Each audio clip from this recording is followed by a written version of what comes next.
मंत्री आवास पर high level meeting, paramilitary forces के डीजी अमित शाह के घर पहुंचे।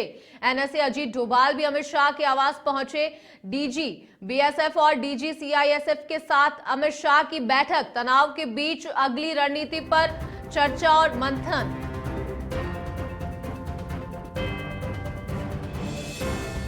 पैरामिलिट्री फोर्सेस के डीजी अमित शाह के घर मौजूद इस वक्त एनएसए अजीत डोभाल भी अमित शाह के आवास पर मौजूद है।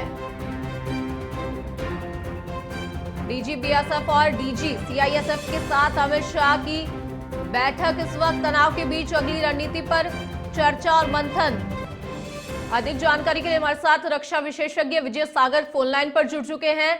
तो देखिए, गृह मंत्री आवास पर हाई लेवल मीटिंग जारी है और ये बैठक अमित शाह के घर पहुंचे, डीजी अमित शाह के घर पहुंचे और इस बैठक में शामिल है। तो क्या कुछ अपडेट है? मीटिंग को लेकर क्या कुछ चर्चाएं हो सकती है? डीजी बीएसएफ गए हैं, उनका बेसिकली काम है जो भारत के बॉर्डर्स हैं उनको प्रोटेक्ट करना और जहां जितनी भी इन्फिल्ट्रेशन वहां से हो रही है उसको रोकना। और उन्होंने ऑलरेडी पिछले 2 दिन पहले 10 स्टेट्स जो बॉर्डर स्टेट्स हैं चाइना और पाकिस्तान के साथ, उनके चीफ मिनिस्टर और डीजी के साथ भी यही बात की थी। तो अभी जो बीएसएफ के डीजी हैं उनको यही बताया जाएगा कि जितनी भी इन्फिल्ट्रेशन हो रही है उसको आप रोकिए। और जो डीजी सीआईएसएफ है उनका काम है जो जितने भी वल्नरेबल एरियाज हैं, इंपॉर्टेंट हाई वैल्यू टारगेट्स हैं, उन टारगेट्स की जो सुरक्षा जो सीआईएसएफ के हाथ है उसमें एयरपोर्ट्स भी आते हैं और वाइटल इंस्टॉलेशन जैसे न्यूक्लियर प्लांट्स आते हैं, आपके हाइडल प्रोजेक्ट्स आते हैं, फिर उसके बाद पावर जनरेशन सिस्टम्स आते हैं। तो ये सब उनकी पुख्ता सुरक्षा के लिए कि ताकि पाकिस्तान की तरफ से इन्फिल्ट्रेशन करके कोई वहां पे कोई रेड ना हो, कोई किस्म की क्षति पहुंचाने की कोशिश ना करें।